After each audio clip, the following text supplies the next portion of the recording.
Motorcycle. Switch it on. I'm going up to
Ladies and gentlemen, as we wait for the ceremony to begin, could you please assist if this is your vehicle with relocating it, giving us more room for soldiers, families to sit and remember the ceremony. Thank you.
lucked out. We were able to park pretty much straight across. Hi, how are you? Good, good.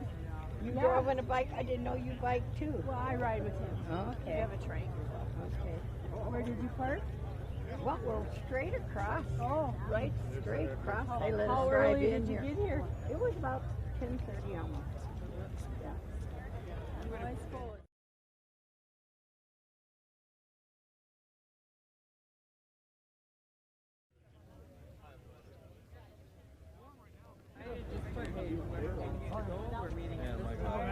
We just happen to be filling.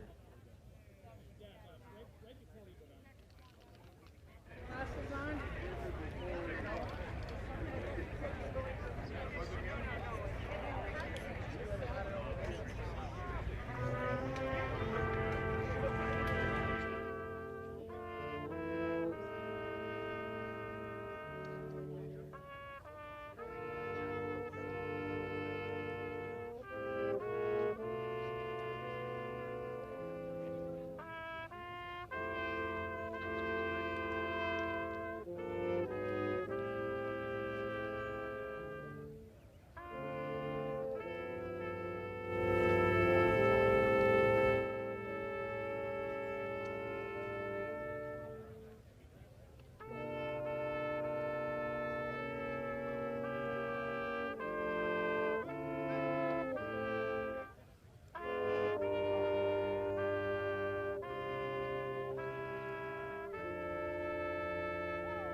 Ladies and gentlemen, the ceremony will begin in 5 minutes.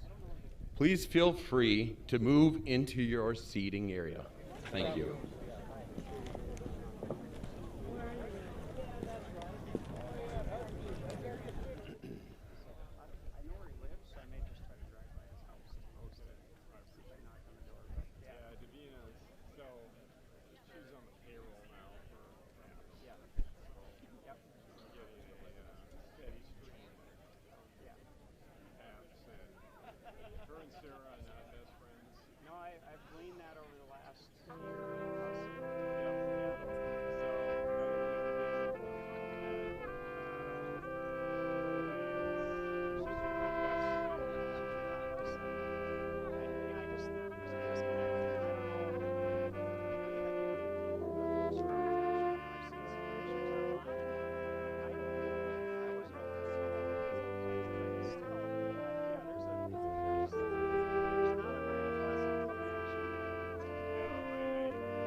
Ladies and gentlemen, the ceremony will begin in 1 minute. Please feel free to move into your seating area.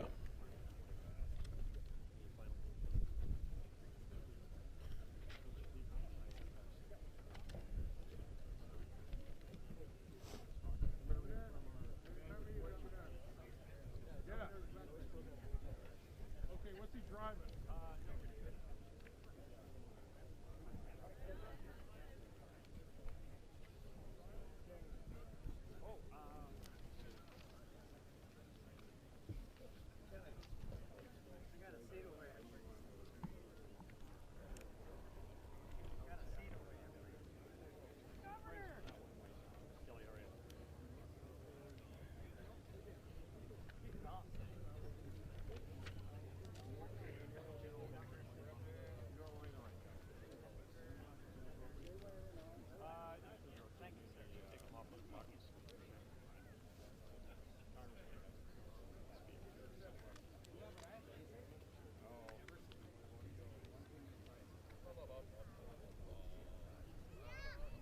Sir, good to start with the aircraft. I haven't seen him yet. I haven't seen him yet.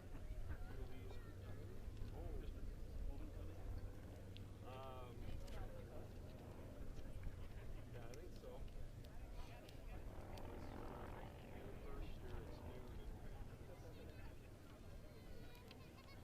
General Dunleavy. Yeah, we'll have the senator join us when he gets here. Good afternoon, ladies and gentlemen. On behalf of Major General Al Dorman, the North Dakota National Guard Adjutant General, and the staff of the North Dakota Veterans Ceremony, welcome today to these hallowed grounds. I'm Sergeant First Class Mark Stenberg of the North Dakota National Guard, and it is my honor to serve as your MC today. Thank you for attending today's ceremony.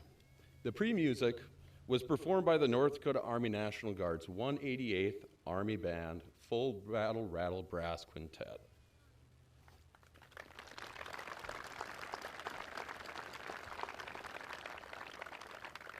Today, in observance of Memorial Day, we recognize all of the American patriots who gave their lives in defense of our nation, as well as to those who served our nation in uniform but have since passed away.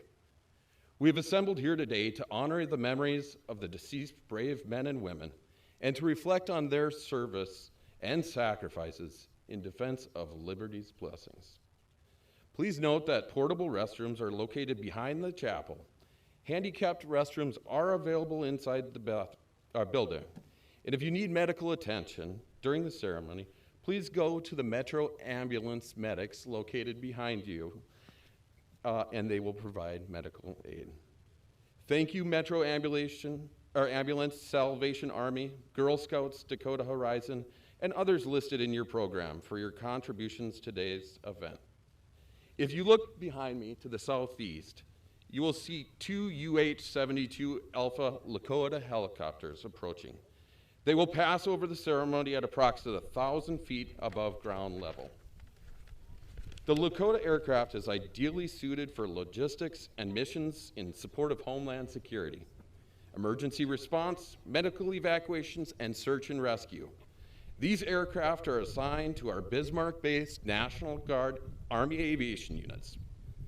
Since the tragic attacks of September 11, 2001, our Army Guard aviators and assets have been deployed to Afghanistan, Iraq, Kosovo, Bosnia, Djibouti, Africa, Canada, and within the borders in support of our nation's war on terrorism. This spring, our Army aviation helped fight wildland fires. Currently, about 70 of our aviation unit members are deployed to the National Capital Region. These aviators have logged over more than 153,000 hours of accident-free flying, a great record dating back to 1958. Today's flight crews are led by pilot Major Eric Loschbeck, Major Josh Yeary, Warrant Officer 3,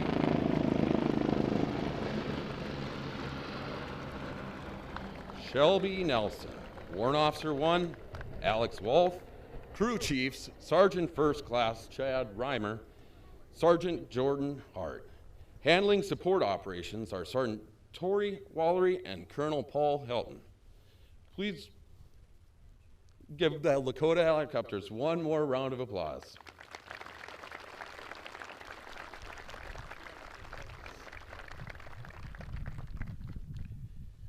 Ladies and gentlemen, if you are able to, please stand for the posting of the colors. Please remain standing for the national anthem and prayer. Color guard, post your colors.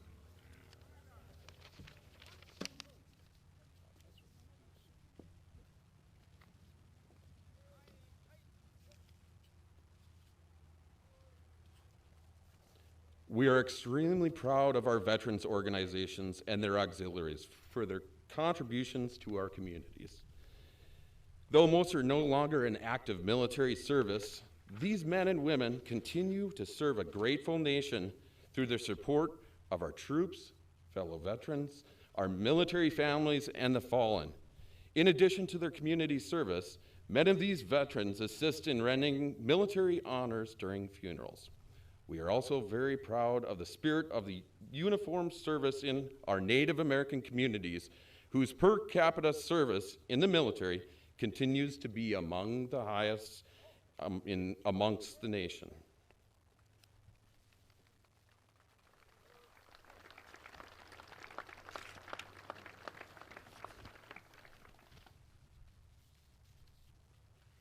Performing the national anthem is Colleen Reinhardt. During the national anthem, it is appropriate for military personnel and veterans to render a hand salute. Civilians are encouraged to place the right hand over their heart and remove their hats. Ladies and gentlemen, our national anthem.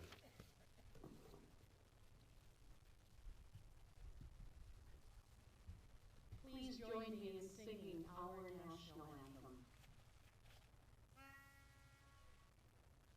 Oh, say, can you see by the dawn's early light what so proudly we hailed at the twilight's last gleaming, whose broad stripes and bright stars through the perilous fight o'er the ramparts we watched were so gallantly streaming, and the rocket's red glare, the bombs bursting in air, gave proof through the night that our flag was still there. Oh, say does that star-spangled banner yet wave o'er the land of the free and the home of the brave?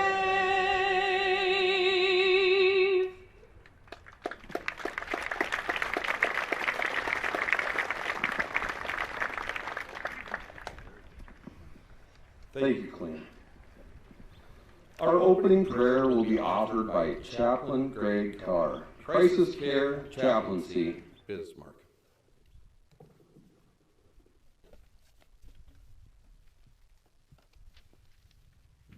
Let us pray.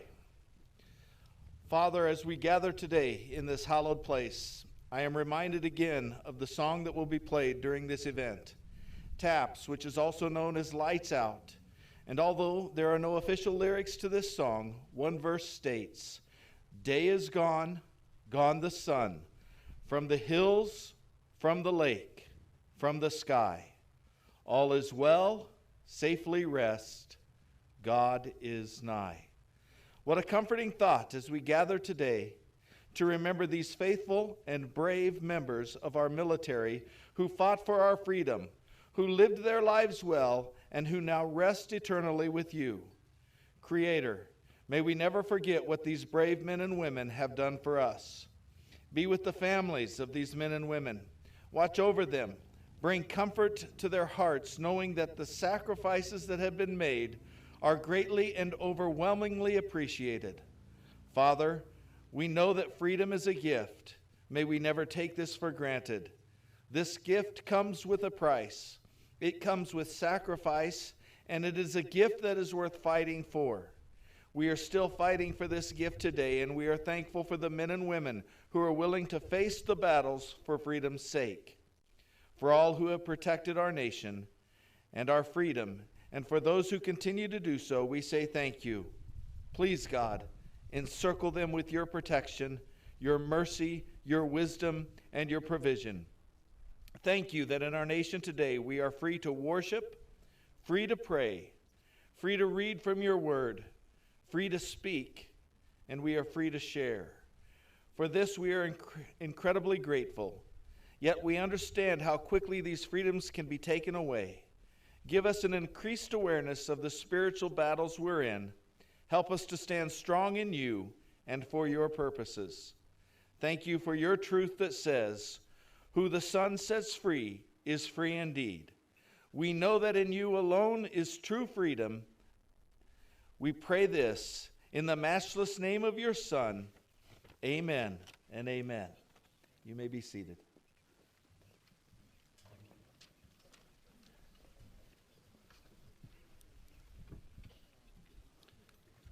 Thank you, Chaplain Carr. At this time, I would like to recognize our special guests attending today's ceremony. As we have quite a number of dignitaries, it is appropriate to hold your applause until all have been recognized.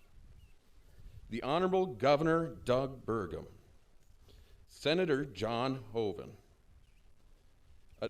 Attorney General and Mrs. Wayne Beth Stenjum,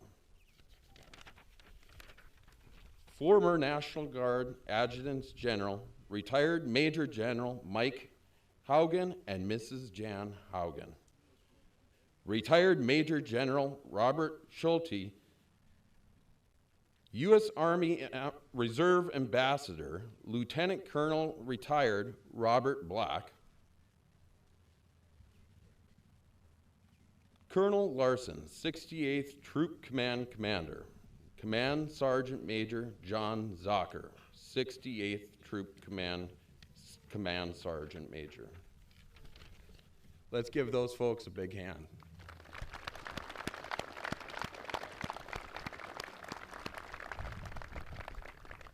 I'd like to thank all of the folks that help ensure this annual ceremony is successful. The cemetery staff and the Army of Volunteers from the North Dakota National Guard that direct traffic, run the shuttles, as well as all of the volunteers that decorated over the 9,900 graves early this morning with U.S. flags. Please be sure to take a moment to thank them if you have an opportunity. I'd encourage veterans to check out the Bismarck Vet Center van parked right behind the chapel building. The Vet Center provides free individual and group counseling to veterans, service members, and their families, victims of military sexual trauma, bereavement counseling, employment referral, and so much more. Be sure to visit them when you get a chance. It's great to see all our veterans organizations and auxiliaries and other color bearers like the Knights of Columbus. Their presence added a great value to our ceremony. I'd also like to recognize the Bismarck Mounted Police. Please note the riderless horse among the rank. This horse bears reverse boots in the stirrups, an age-old military tradition symbolizing a fallen warrior who will no longer ride into battle. Let us recognize everyone participating in today's ceremony, to include the patriots that participated in the motorcycle honor-on, with a round of applause.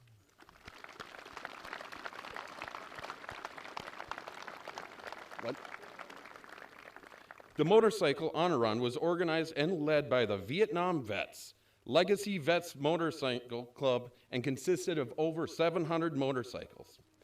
After today's ceremony, Fort Abraham Lincoln State Park is offering free admission and free guided tours to the military members and veterans in honor of Military Appreciation Day. Please consider visiting this historic site. While you are here at the Veterans Ceremony, I invite you to check out the 164 Infantry Regiment Memorial and the beautiful POW MIA Memorial beside it. This memorial is a constant reminder we will never forget our prisoners of war and missing in action, servicemen and women. Today's theme, Korean War, Never Forgotten, is in honor of those who bore arms and served during a time when our nation and world was still recovering from the wounds and trauma of World War II. These troops weren't celebrated like those returning from World War II. Today, as we think of the veterans of this so-called forgotten war, we vow that we won't forget today, tomorrow, or ever. To begin our program is the governor of the great state of North Dakota, the Honorable Doug Burgum.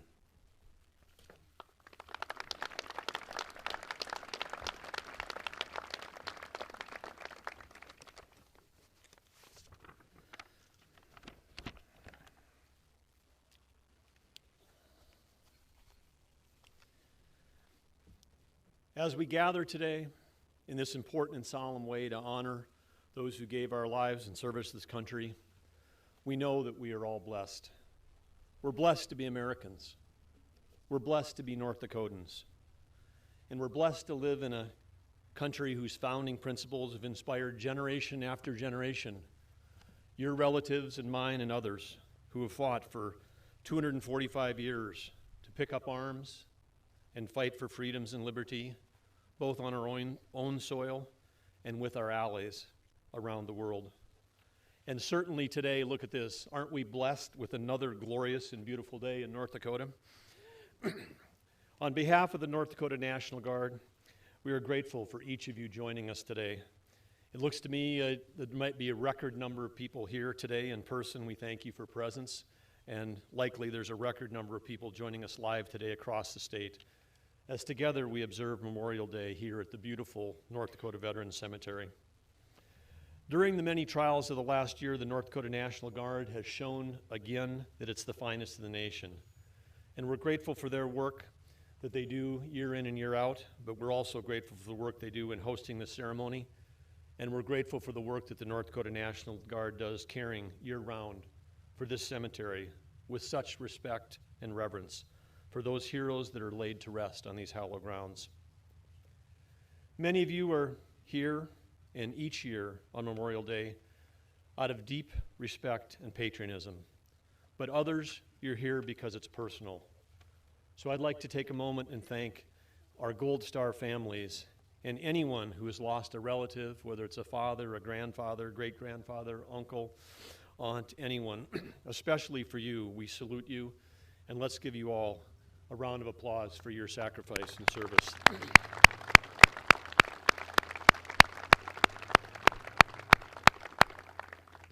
And while Memorial Day is specifically a day to remember those who've given their lives, we also want to take a moment and thank all of our current and former military service members and their families. When one person serves, the entire family serves. And we're filled with gratitude, thinking of the impact that our veterans and active military have on North Dakota every single day, and what each of you have done and continue to do for our great state, our nation, and the world. Yes, every year on Memorial Day, we gather, we pause, and we reflect on the sacrifice and service of those who've given their greatest gift, their own lives, in service of our country. We're here to honor and pay respects to the brave men and women who literally stood in harm's way to protect our nation, to defend the liberties we hold dear, and in doing so, ensured freedom and security for generation after generation of Americans. Without fail, across our state and nation, thousands of friends and families and veterans show up each year to collectively reflect on the ultimate sacrifice made by members of our armed forces. It truly reveals here in North Dakota the values that we place on military service and the appropriate reverence that we hold for those who have died in service to our country. We can share our individual gratitude through our words and our actions every single day, but the state as well does take action.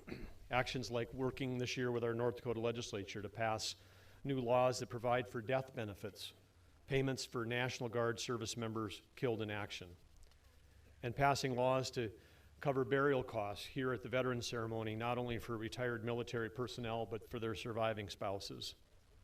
And I know these make a difference. Just yesterday, I was at a great North Dakota tradition, a spring branding, and one of the individuals there had just lost his sister, and he shared with me that she was now going to be able to be buried here alongside of her husband. These actions, plus our strong collaboration with Senators Hoeven and Kramer and Congressman Armstrong, who I'd like to acknowledge is here today and will be speaking shortly. But with those three leaders in our Codell at the federal level, we are working together to make North Dakota one of the most military-friendly states in the nation. Each year when we mark the sacred holiday, we also reflect on the precious freedoms which define us as Americans and which we have enjoyed since our very founding. The freedom of religion, the freedom of speech, the right to assemble, and the right to bear arms.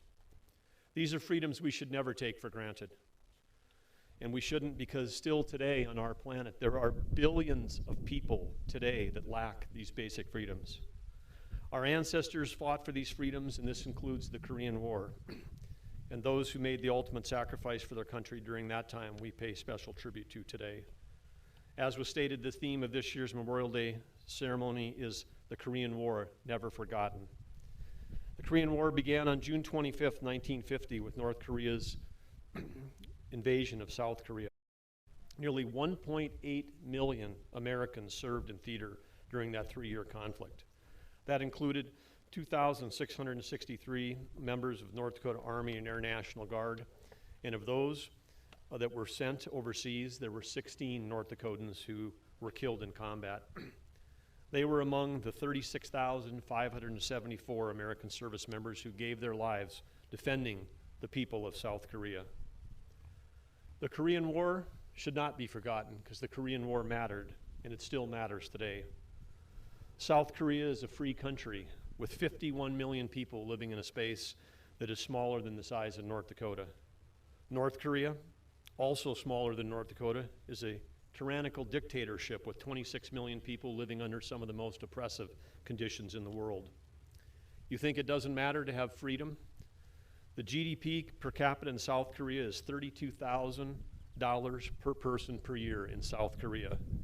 It's the 13th largest economy in the world. North Korea, some of their same direct relatives living on the other side of the border, their GDP is $555 per person per year. That's less than $2 a day per person. Even North Dakota's economy is 4 times larger than North Korea's, and they have 33 times as many people. Without U.S. support, South Korea would not be the country it is today. There'd be 51 million people. Instead of enjoying prosperity and freedom, they might be suffering under North Korea's tyranny, starvation, and concentration camps. During the impactful and world-changing Korean War, there was 103,284 American service members who were wounded, including a North Dakotan who was one of the most decorated soldiers in North Dakota history and the recipient of our state's highest honor. He is Master Sergeant Woodrow Wilson Keeble. We're honored here today to have Woody Keeble's stepson, Russell Hoskins, to share the story of Woody's incredible life in military service. And part of that story is the amazing courage that led to Woody to volunteer for service in the Korean War after he'd already proven his bravery and heroism in combat during World War II. Because as Woody said, somebody had to teach these kids how to fight. After 57 years, on March 8th in 2008, Woody was appropriately and posthumously awarded the U.S. Medal of Honor. And perhaps belatedly, he was the first Sioux to be given this honor. We also, here in North Dakota, the North Dakota National Guard, General Dorman and I, with the support of the Keeble family, have had the pleasure to name the highest award that we give to National Guardsmen who in not only in the line of duty, but outside the line of duty, may take action that saves another life. And so the new highest award in the North Dakota National Guard is the Woody Keeble I Am Ready Award. We are also reminded with his service that per capita Native Americans serve in the U.S. military in a greater percentage numbers than any other ethnic group, and we're deeply grateful and for their proud warrior culture and their service to our country. But we will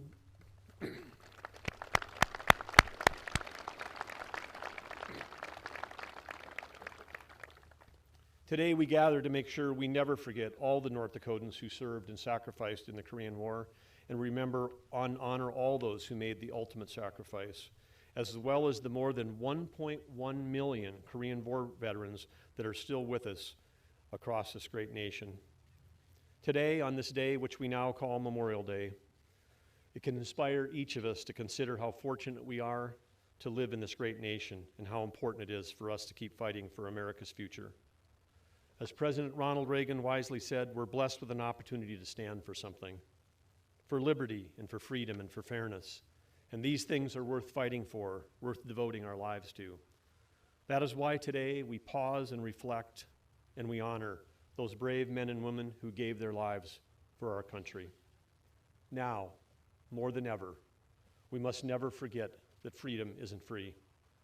These freedoms have been preserved and made possible due to our relatives and ancestors and friends, the men and women who have fought and died for our nation, and they deserve our deepest respect on Memorial Day and every day. For their service, their ultimate sacrifice, and for the acts of valor they perform for our country, and on behalf of all North Dakotans, we do pause, we do reflect, and we honor them. It is always our duty to understand and ensure that the next generation, our children, understands and carries on the great sense of gratitude and the spirit of public service. This is the only way that America, the greatest nation on earth, will continue to shine like a beacon of freedom around the world. Thank you all for joining in this remembrance today. May each of you and your families have a safe and healthy Memorial Day, and God bless you, God bless America, and God bless the great state of North Dakota.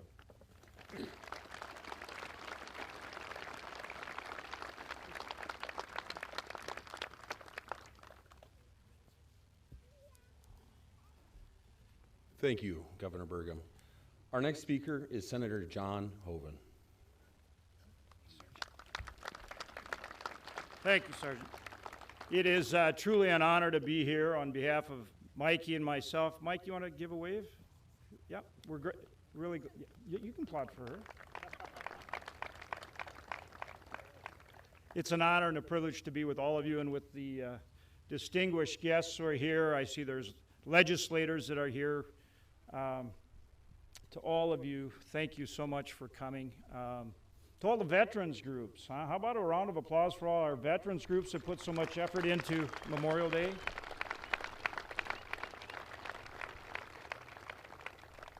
And the auxiliaries that do so much? Come on.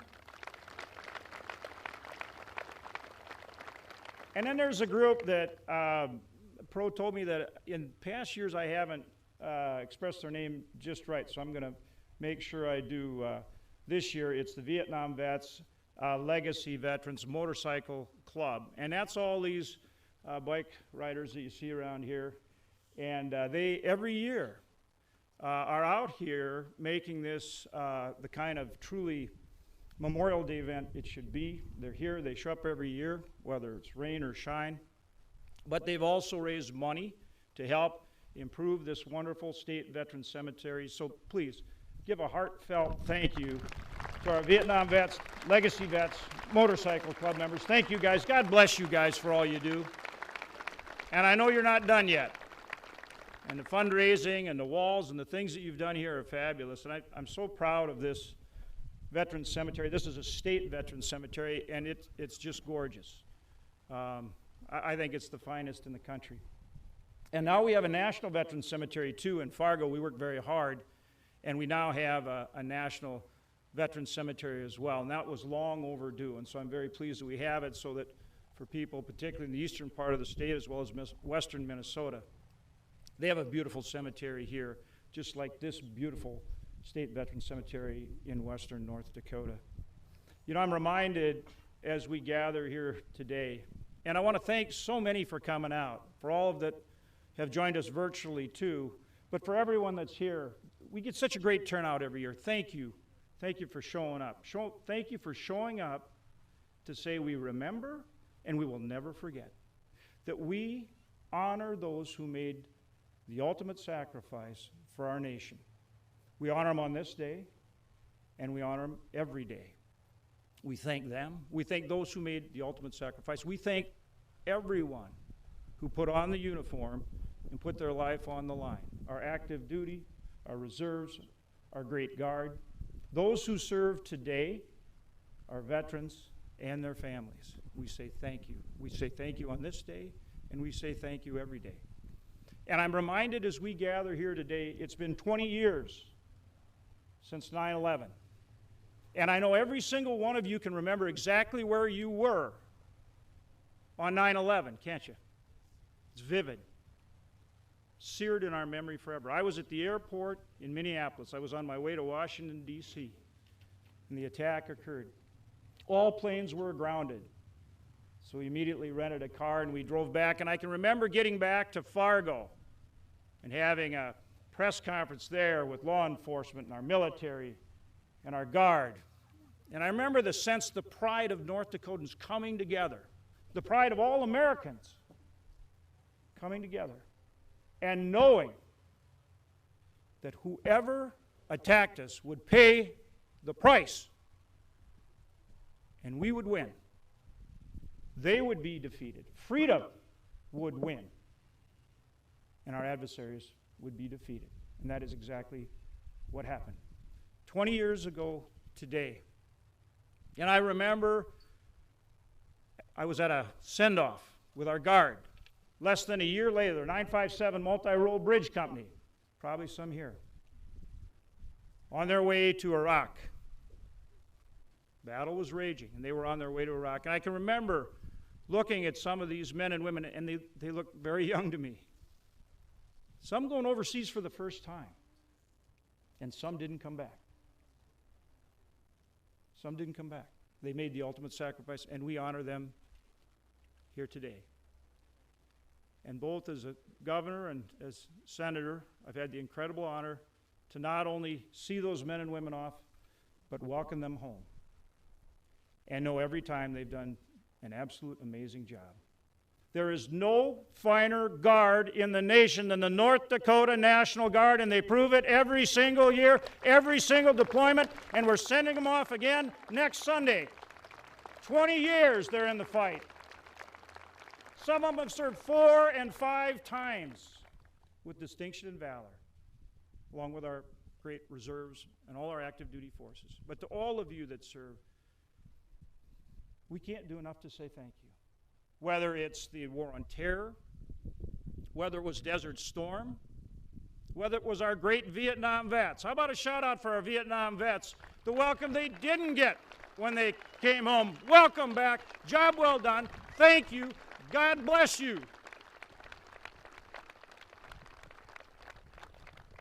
And as our governor talked about our amazing Korean War vets, and then the greatest generation, our World War II vets, who we still have some of those with us.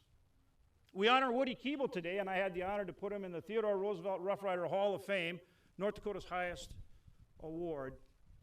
Somebody who's incredibly deserving, not only for his valor in World War II, but also in the Korean War, and you'll hear about that in a minute. But to all of our veterans, we say thank you.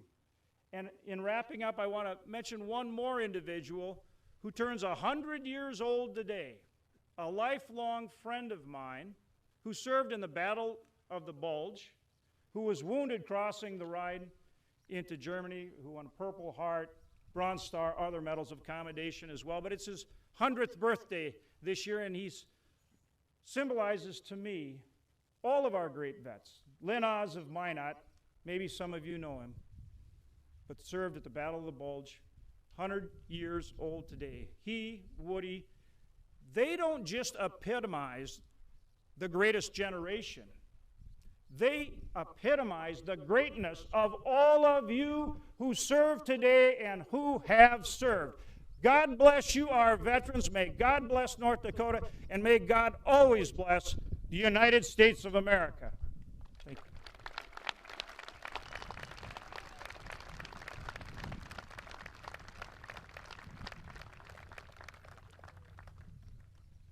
Thank you, Senator Hoeven. Our next speaker is Congressman Kelly Armstrong.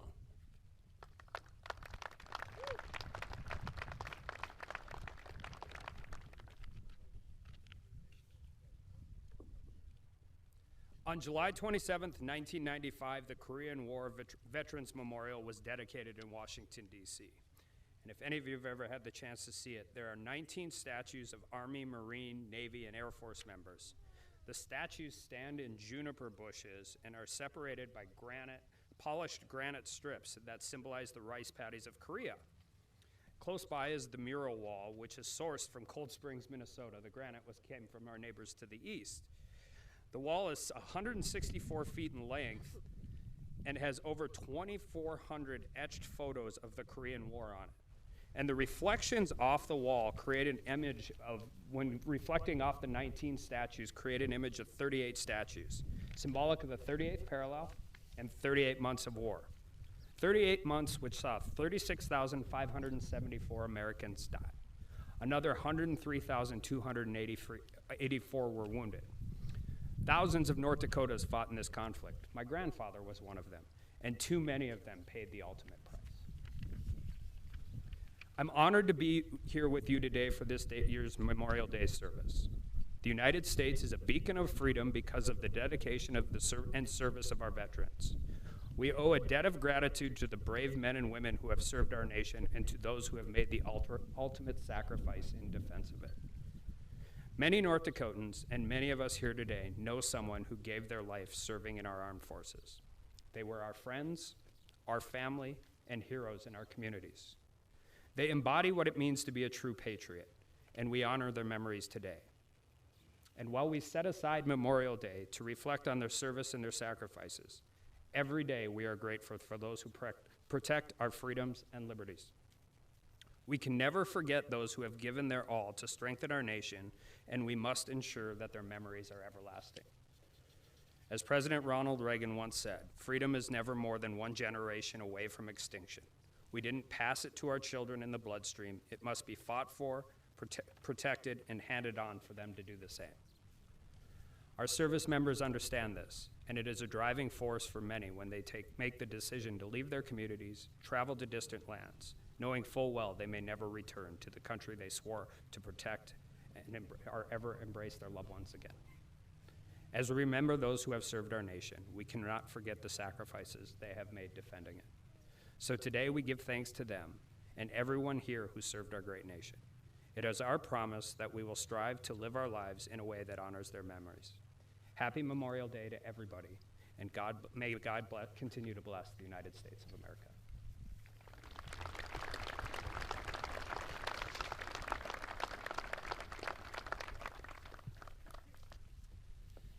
Thank you, Congressman Armstrong.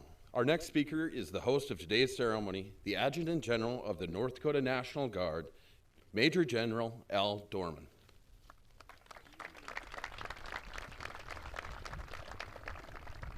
All right, thanks. Whoa, it's loud. First, Governor Burgum, Senator Hoeven, Congressman Armstrong. We'll say that numerous times to make up for the original introductions, but thank you all for joining us today. I see some general officers joining us today. When you guys served, I thought you all were rather old. Now I know that you were, so I know the feeling. And thanks everyone for joining us today. I started the day out with our great veteran service organizations at the state capitol. As I drove up, unlike maybe what we experienced last year in the pandemic, American flags lined State Street. I saw families as I left that event and drove out here, sitting on the side of the road, probably waiting for the motorcycles to ride by. There's just something right about us gathering again today at the North Dakota Veterans Cemetery to reflect and remember what Memorial Day is all about. We've been blessed with incredible weather. I knew the day would get off to a good start when, during the invocation, my son didn't pass out. And for Mrs. Hoven, I think you remember 5 years ago coming to his aid. So I stared at his knees and made sure they weren't locked during the opening prayer. So all in all, it's been a great day. Today, we gather to remember and honor all those who have served. We pledge to never forget. Your presence here today puts actions behind those words. Thank you for that. Today, we remember the 28 names on the Global War and Terrorism Memorial outside of Frayne Barracks, 14 of those names being members of the North Dakota National Guard. Remember the names carved on countless memorials in small towns and cities and at our nation's capital of all those who served and paid the ultimate sacrifice. Today, we remember those that died while in the service of their country. People like Officer and First Lieutenant Cody Holte of the Grand Forks Police Department, who died on May 27th, 2020, while serving the people of Grand Forks, rushing literally into the fire to save others. People like Master Sergeant Robert Larson, a combat veteran of Iraq, 32 years of service in the North Dakota National Guard, who died from COVID on November 20th, 2020. Today, we also remember all those that are struggling with or died from the invisible wounds of war. We remember their families and their loved ones that are left behind to grieve. We remember all and thank them for their service this day. Today's theme is the Korean War Never Forgotten. It is somewhat ironic that the Korean War is often referred to as the Forgotten War, occurring just 5 years after the victory parades and celebrations of World War II and the highly publicized war in Vietnam. In comparison, Korea received relatively little attention, and after 3 years ended where it began, at the 38th parallel. But as already been mentioned, during those 3 years, 36,500 were wounded or killed in action. Another 103,000 were wounded in action, and over 7,500 remain missing in action. And as we gather today, we're losing 600 of our Korean-era veterans a day. We must never forget their service, and we must always remember the forgotten war. To help us in this effort, you will next hear from Mr. Russell Hawkins, the stepson of Master Sergeant Woodrow Wilson Keeble. Woody was a Korean vet and the most decorated member of the North Dakota National Guard ever. Master Sergeant Keeble fought in World War II with the famed 164th Infantry Regiment of the North Dakota National Guard and volunteered again for the Korean War. And I'm going to repeat what the governor said and what's printed in the bulletin or in the program today. When asked why he raised his hand to go to Korea when he certainly did not have to, he said, someone's got to teach these kids how to fight. Woody was the epitome of the citizen soldier. A great soldier, a great American, and a proud member of the Sisseton Wahpeton Oete Nation. Woody is the only member of the North Dakota National Guard to earn both our nation's highest military award, the Medal of Honor, and our state's highest award, the Theodore Roosevelt Rough Rider Award. Mr. Hawkins, we all look forward to hearing more about your stepfather and helping us remember the forgotten war. Before I close, I want to thank all the people that make this event possible, from the cemetery staff, to the pilots and crew chiefs that flew the helicopters, to the ground support, to the honor guard, the band, the veteran service organizations, and the motorcycle riders, and anyone else that I might have forgotten. Like I said before, it is awesome that we are able to gather once again. I thank you for coming out and showing through your actions the support for those that have paid the ultimate sacrifice for your support of our veterans. Thank you all for your service here today. It is my honor to serve alongside you. Thank you.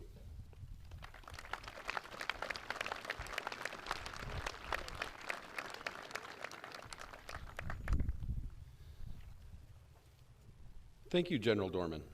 Next is our keynote speaker, Mr. Russell Hawkins. Mr. Hawkins' bio is in the program, as is his stepfather's, Master Sergeant Woody Keeble. The focus of today's tribute, which is dedicated to all the heroes of the Korean War. In addition to participating in the Korean War, where his actions earned our highest military award, the Medal of Honor, Master Sergeant Keeble, a North Dakota National Guardsman, served in the 164th Infantry Regiment during World War II. For years, Mr. Hawkins has gathered stories about Master Sergeant Keeble and his devotion to duty, his heroism, and the courage of the soldiers he served with. Ladies and gentlemen, it is my distinct honor and privilege to introduce to you Mr. Russell Hawkins.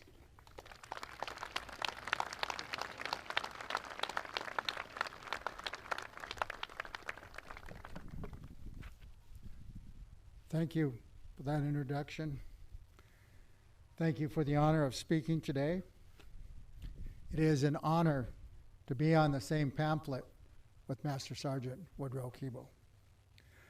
I will give just a brief overview on Hill 765, where he was recommended for the Congressional Medal of Honor. And what I have today is some quotes from the soldiers who fought alongside him on Hill 765. I also have some quotes from soldiers who fought on other battles with him. And those were the words that I want to share today, the words of combat soldiers that were standing beside Master Sergeant Woodrow Keeble. But to give you a brief overview, I'm not going to read the citation, that can be read. But what I would like to tell you is it was Operation Nomad Polar, so it was recorded. At that time, the officer in charge of Operation Nomad Polar was Lieutenant Colonel Gene Splicer. And he had heard about Master Sergeant Woody Keeble. He didn't know him personally, but he had heard there was a big Sioux Indian in George Company, and they said he killed about half the Chinese army. So he knew about Woodrow. What had happened was 2nd and 3rd Platoon of George Company were attacking Hill 765, also known as Objective F. Woody was with 1st Platoon as a support platoon. He got there later. 2nd and 3rd Platoon were caught in a triangular crossfire from 3, and I'm going to quote Joe Sagami, who was 1st Sergeant, head of 2nd Platoon. I have his affidavit with me today. And he, in his 3-page affidavit, uses the word pillboxes 7 times. He said 2nd and 3rd Platoon were caught in a triangular crossfire between 3 well-fortified and strategic placed pillboxes, each with a machine gun. They were towards the top of a mountain in a V formation. But in the middle of the mountain, there was a trench. And it was a transportation trench full of enemy soldiers that went completely around the mountain. They were defending the pillboxes. And at the base of the mountain was another trench, a transportation trench, which went completely around the mountain, filled with enemy soldiers, and they were the first line of defense of the 3 pillboxes. So there were 2 trenches and the 3 pillboxes. 2nd and 3rd Platoon were pinned down in a triangular crossfire. I have a quote from Joe O'Connell, who was with Howe Company. He was heavy weapons platoon right next to George Company. He had his own battle. But he had said that a Quad 50 was called in to help out 2nd and 3rd Platoon who were pinned down in this triangular crossfire. But that Quad 50 was blown up before it got to the 3 pillboxes. So they called in tanks. 3 main battle tanks were blown up from landmines before they got to the pillboxes. You could tell how many artillery rounds were fired into these pillboxes. 155s and 105s. Because it's a recorded battle, the dialogue was recorded. And it was at this time that Master Sergeant Keeble with 1st Platoon joined 2nd and 3rd Platoon, which were pinned down. Frank Plata, who was head of 2nd Platoon, immediately turned the command over to Master Sergeant Woody Keeble. Frank Plata was a Silver Star recipient, Purple Heart recipient. He was the head of 3rd Platoon. He was a lifer, World War II and Korea, and I have some quotes from him. He was right there in the battle. Joe Sagami, Silver Star recipient, Purple Heart recipient. He was with 2nd Platoon. So 2nd Platoon and 3rd Platoon turned their command over to Master Sergeant Woody Keeble. They assessed him of the situation, the failed efforts of the artillery, the failed efforts of the Quad 50, 3 tanks that were destroyed, and the precarious situation that they were in. At that time, Master Sergeant Keeble said he's going to lead an assault against Objective F, and he wanted a group of volunteers. 1st Platoon, his own platoon, was the first to volunteer. They attacked that first trench, but were repulsed. And 1st Sergeant Joe Sagami wrote in his affidavit, they were repulsed due to the, quote, murderous volumes of machine gun fire from 3 different directions. So they were repulsed without a casualty. Woody then went and wanted a 2nd group of volunteers to lead. So Joe Sagami with 2nd Platoon volunteered to follow. And again, Master Sergeant Keeble led the charge. 1st Sergeant Joe Sagami and his 2nd Platoon behind him, but they could not get past the first trench. Again, they were repulsed due to the murderous volumes of machine gun fire. Couldn't get past the first trench. So no Master Sergeant returned and said he wants a 3rd group of volunteers to follow him up Hill 765. And Frank Plata, who I'm going to quote later on, Frank, World War II veteran, Silver Star recipient, Purple Heart recipient, he followed Master Sergeant Keeble with 3rd Platoon on Hill 765. Mario Izzoni was with 3rd Platoon. He was behind Master Sergeant Keeble on the 3rd attack. As they were approaching that first trench, he said Master Sergeant Keeble was hunched over. He was carrying a BAR. He had 2 bandoleros of ammunition. And I want to just add a little bit of personal information about Master Sergeant Keeble. It's not written in any citations. It's not written in any books or articles. But he was 6'1", 235 pounds. But I considered it a God-given strength he had. As a little boy, I would ask him, how much weight could you lift? How much could you bench press? He never lifted weights. But he could lift up a Jeep. Both World War II and Korean veterans talk about how he would grab a Jeep by the front bumper, lift it off the ground, and spin it around on 2 wheels so the driver didn't have to do a U-turn. Smith Motors in Wapton, North Dakota, they say they still talk about him. He was a mechanic there. In between jobs at the Wapton Indian School.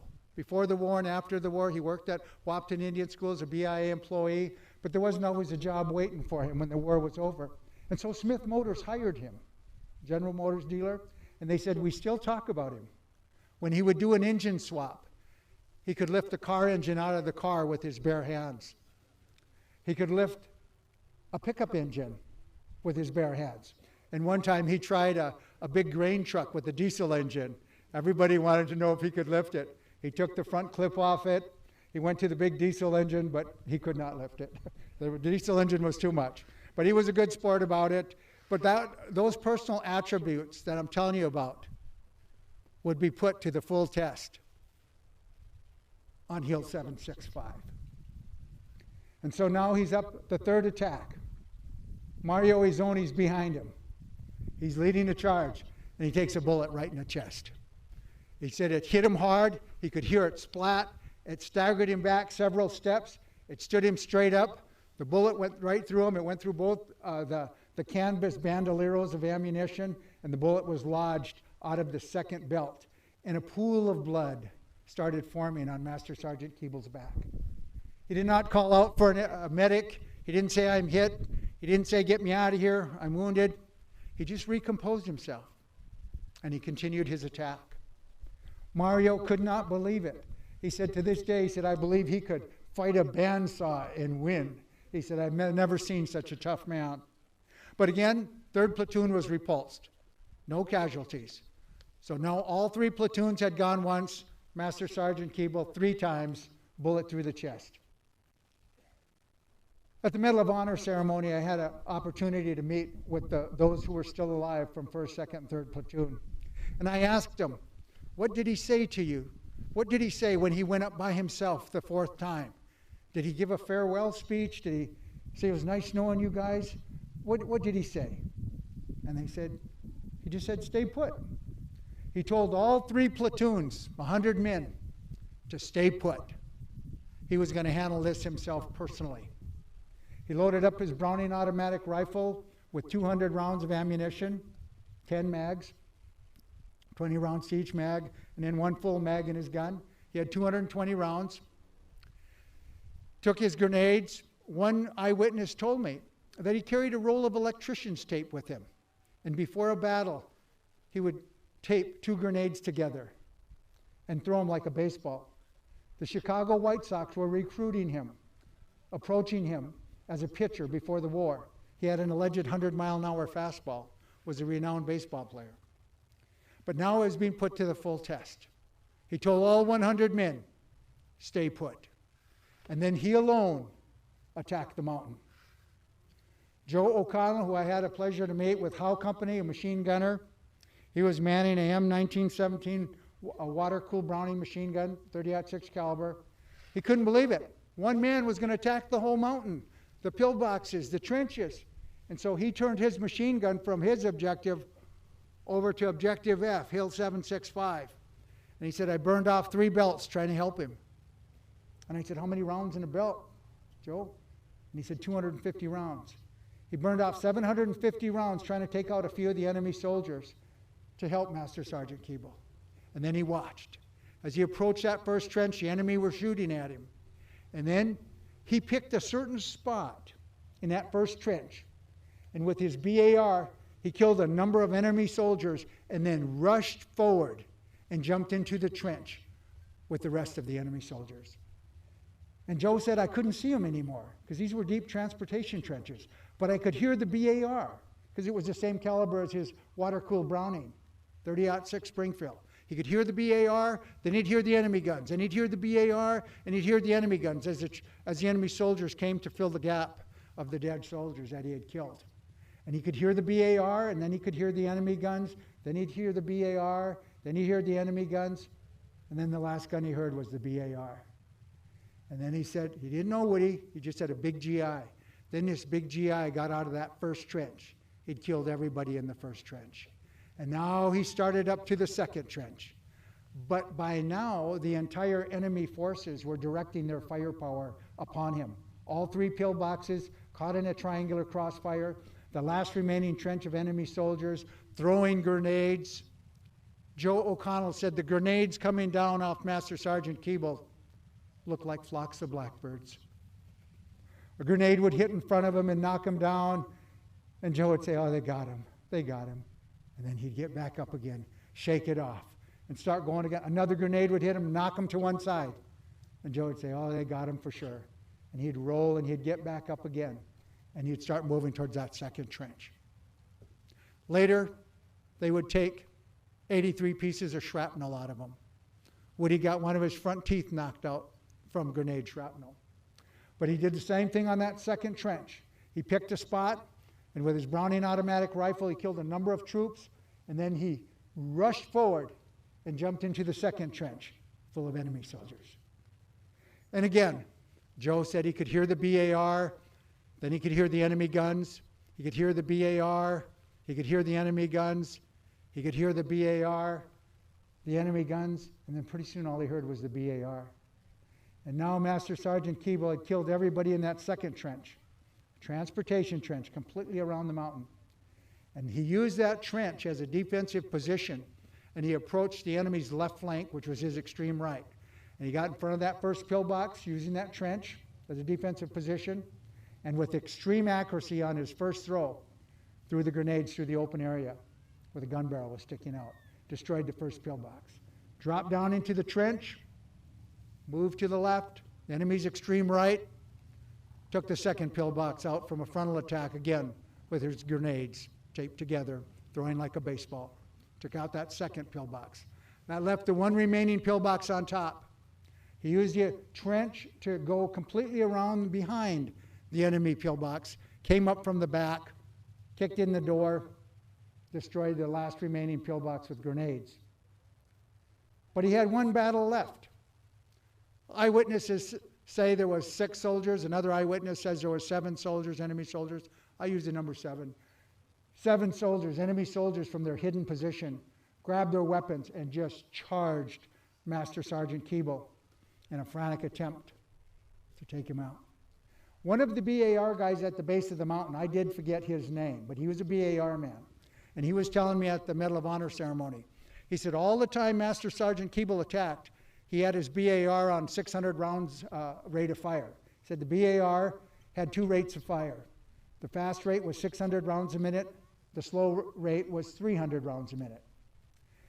When the last 7 remaining soldiers attacked Master Sergeant Keeble, he switched his BAR to 300 round rate of fire. And I'm telling you that because an eyewitness told me that. And it was important enough for him to tell me, I want to share that with you. He was there. He saw everything. And he said he switched it to 300 round rate of fire. And he took out those last remaining 7 soldiers. And then he sat on a big rock. Mario Izzoni was the first one up there. And Mario had been in numerous engagements, and he said it was really eerie because after an engagement, there's usually wounded soldiers, sometimes somebody trying to surrender, somebody just still hanging on to life. But he said everybody was in that first trench, dead. Everybody in that second trench, dead. Everybody in that first pillbox, dead. Everybody in that second pillbox, dead. Everybody in the third pillbox. And the last remaining soldiers, all dead. No one was left alive. But he said it was kind of eerie, he said, because usually there's somebody left alive, even an enemy soldier. But he rushed up to Master Sergeant Keeble, who was leaning against his BAR, sitting on a big rock. He said, "Are you okay? Are you okay?" And he didn't answer him. He was bleeding from the face. Later, he would need plastic surgery on his nose. One front tooth knocked out. Later, they would take the 83 pieces. Mario's the one who was counting the pieces of shrapnel. But then he unzipped his jacket, and he saw his chest just full of blood. He saw the bullet hole on the right side of his chest. And immediately, Master Sergeant Keeble wanted the 1st, 2nd, 3rd platoon to get up and set a defensive perimeter because he expected a counterattack from the Chinese. Mario said, "I never left his side. I stayed right with him, right to the hospital. I was right there while they took the shrapnel out of him, 83 in all. There was more shrapnel, but they couldn't take it out because it was too deep." And so, on an eyewitness Medal of Honor recommendation, only 2 eyewitnesses are required. But all 100 men, 1st, 2nd, 3rd platoon, Joe Sagami, Frank Plata, Mario Izzoni, all insisted on signing. So all 100 men signed for the Medal of Honor. They even know who carried it. A guy named Sergeant Cantrell carried the recommendation with 100 signatures. It was lost. Undaunted, the men signed again and resubmitted it the 2nd time. And again, it was lost. And so the 3rd time, they said, "Sorry, you missed the deadline. There's a federal law. So much time, you missed a deadline." So Master Sergeant Keeble went to his grave, never knowing he would be the first Dakota Lakota to receive the Congressional Medal of Honor. But the men that served with him, they said, "It ain't over yet. We're going to do what we can." And with the great leadership from North Dakota, the leadership from South Dakota, all 430 congressmen, 100 senators, when they read the story, when they read the affidavit, when they read Joe Sagami's affidavit, they said, "We have to straighten this out. We have to correct this." And one of the quotes I wanted to have from Joe Sagami, I'm not going to read his whole affidavit, but one of the things that he said about Master Sergeant Keeble. He said, so often seen on the movie screen, but so seldom seen on the actual battlefield. And he said if any man ever deserved, any man in uniform deserved this high award, Woody most certainly deserved it. And that was what Joe Sagami said. And when it was happening, Joe was ready. Unfortunately, 2 weeks before the Medal of Honor ceremony, Joe died. So he wasn't there. But Frank Platter was there. Frank Platter was there. Frank had fought with him on Hill 765. Frank had fought in numerous engagements with him. And Frank had some things to say. And I wanted to quote Frank. Frank was a Silver Star recipient, Purple Heart recipient, World War II. He was a lifer. He loved the United States. He dedicated his life to defending it. And he had a sad demeanor when he talked about Master Sergeant Keeble. But he also had a fierce loyalty to him in his memory. He said Master Sergeant Keeble would always place himself between the enemy and his men. And he said there was no man he ever respected more than Master Sergeant Keeble. He said, I only put two people in front of Master Sergeant Keeble. And these are not my words. This is Frank Platter. He was there, Hill 765, Silver Star recipient. These were Frank's words. He said, there's only two men I put in front of Master Sergeant Woody Keeble. One of them is George Washington, and the other one's Abraham Lincoln. And then it's Master Sergeant Woody Keeble. And Frank said, Master Sergeant Keeble gave more than he ever received. But he did say one thing. Frank was kind of sad when he talked about him, but he did laugh once. Frank did laugh once. And this is what he said. He said we had a machine gun emplacement to take out on top of a mountain. And he said, Woody and I were talking. And Woody said, we're going to split into two groups. We're going to attack that machine gun from two different directions. Two groups. He said, I'm taking my BAR on one side and attacking them from the front. The rest of the platoon attack them from the back. And Frank started laughing. He said that was his idea of two equal groups. But that's the only time I saw Frank smile. But that was from Frank. Larry also served with a fellow named Larry Gay, served with Woody, 1st Platoon. And he said, he'd been in numerous battles with him. He said he was a true warrior who had no fear of death, yet he had a great love for life. That's from Larry Gay. I talked to an individual whose husband interrogated POWs. And some POWs were captured in Korea, and they were interrogated. Now bear in mind, Master Sergeant Keeble was shot through the chest. He was, between World War II and Korea, he was shot 6 different times with a rifle. On Hill 765, he took a bullet alongside the head, just opened up his scalp. He took the bullet through the chest, 83 pieces of shrapnel. The POWs that were interrogated, they knew Master Sergeant Woody Keeble. They knew of him. They said, he is not a man. He is a demon that cannot be killed. That's what the enemy said about him.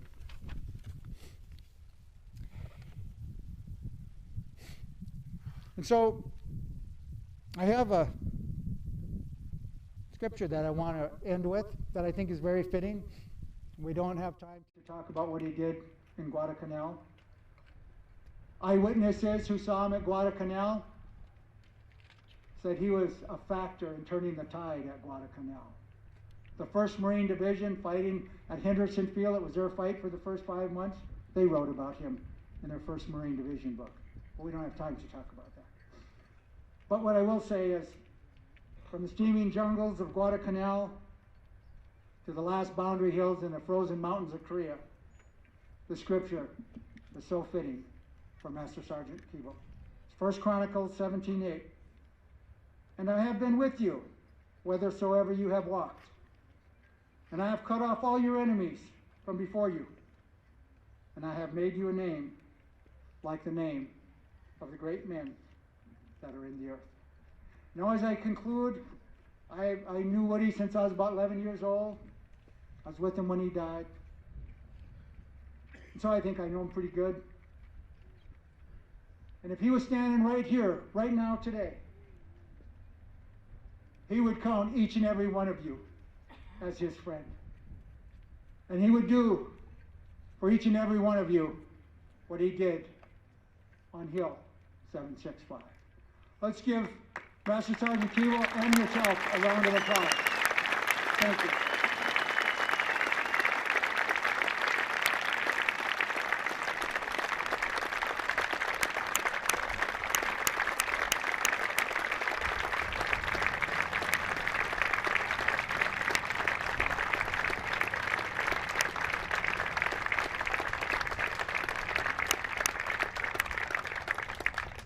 Mr. Hawkins, on behalf of all our fallen military heroes, our Gold Star families, our veterans, and their families, thank you for your remarks.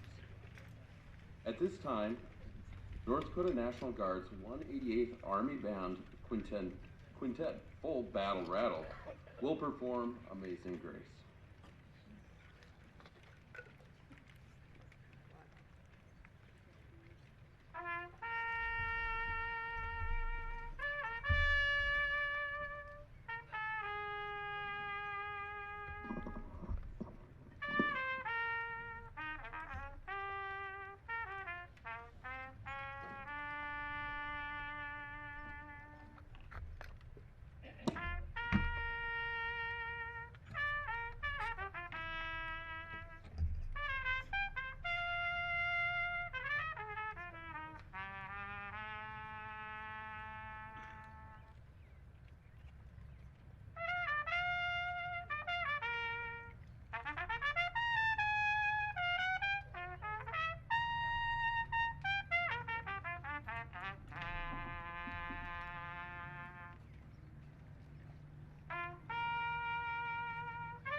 bugle has been an integral part of American military history and tradition.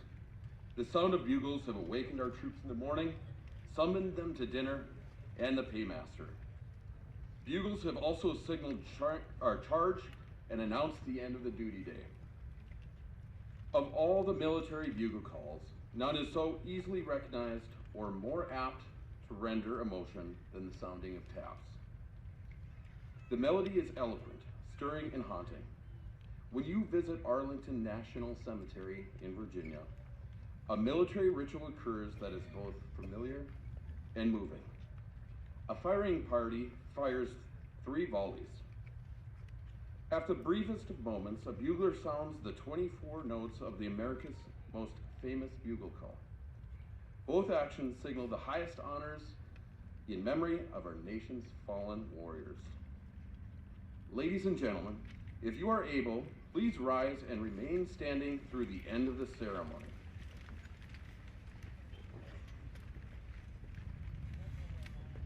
Today, taps will be rendered by Mr. Eric Bender. Immediately after the notes fade away, members of AMVET's Post Number 9 in Bismarck fire a rifle volley salute.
Each Memorial Day, our national flag is displayed at the half stop beginning at dawn.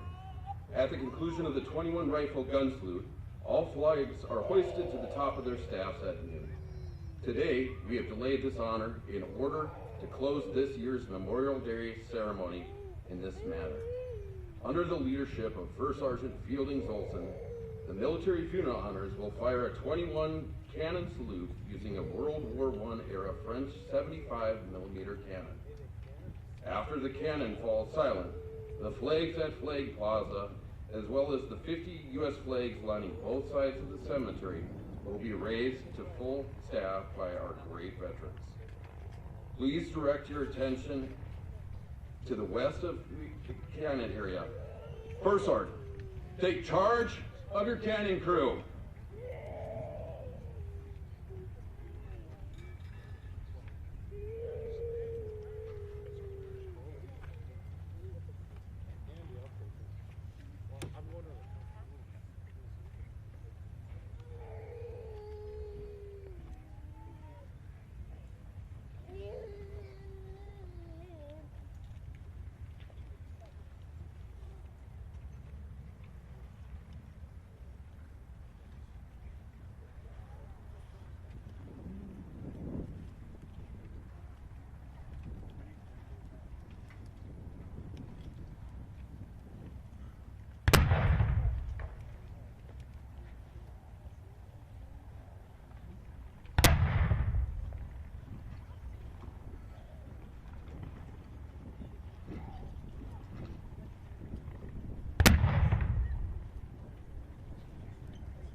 Ladies and gentlemen, please turn and face the plaza at the center of the cemetery as our colors are raised to full staff.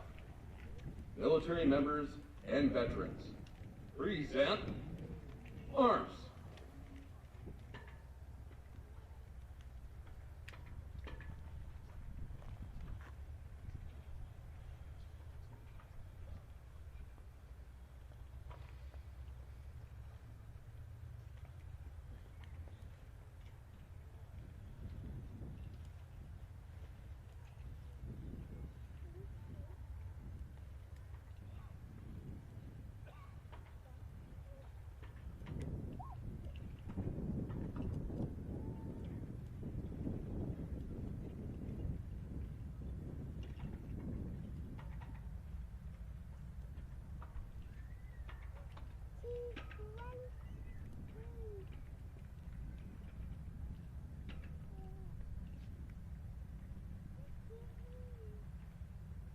Military members and veterans, order, arms. The closing prayer will now be rendered by Chaplain David Johnson of the North Dakota National Guard.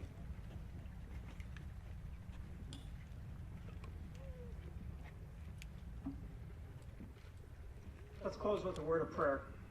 Gracious God, as we leave this place today, we thank you for the courageous men and women who've served in our nation's military throughout the history of this great country, for their courage, dedication, and sacrifice, and for their loved ones who made it possible for them to serve. We give you thanks. For the many freedoms that we enjoy and for all who paid the ultimate sacrifice to secure this freedom, we give you thanks. As we think about the sacrifice of those who have given their lives to secure our way of life, let us not forget the true meaning of this day. And finally, dear Lord, as we pay tribute to all who have served this great nation in her time of need, both past and present, help us honor them by keeping these freedoms available to everyone. May we never forget. We ask this in your holy and precious name. Amen.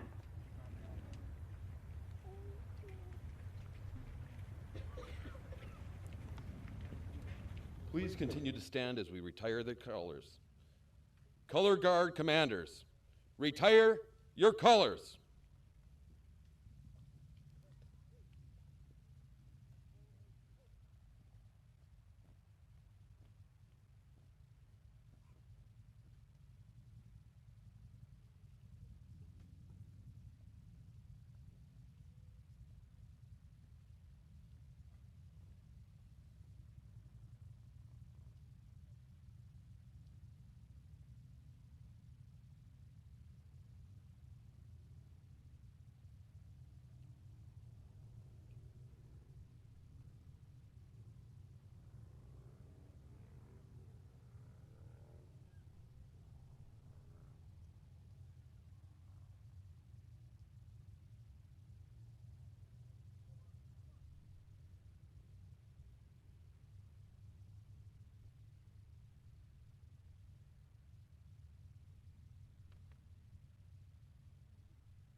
Thank you. I'd like again to remind you to consider visiting Fort Abraham Lincoln State Park, which today, in honor of Military Appreciation Day, features free tours today to military members, veterans, and their families. Ladies and gentlemen, after today's ceremony concludes, please consider visiting the POW MIA Memorial to listen to the Iron Bull Drum Group as they perform songs to honor our military. Also, please note that Mike Gunya will perform a flyover in a yellow 1942 Boeing Stearman. He will approach from the southwest and fly over at about 500 feet. This aircraft was used to train female pilot WASPs during World War II. Thank you for your attendance and attention. Please wait a few moments until most of the motorcycles have exited the grounds. This will allow for better traffic flow. The shuttle vehicles are ready to deliver you to the parking lots, the west end of the parking lot. Please drive safely and have a great day.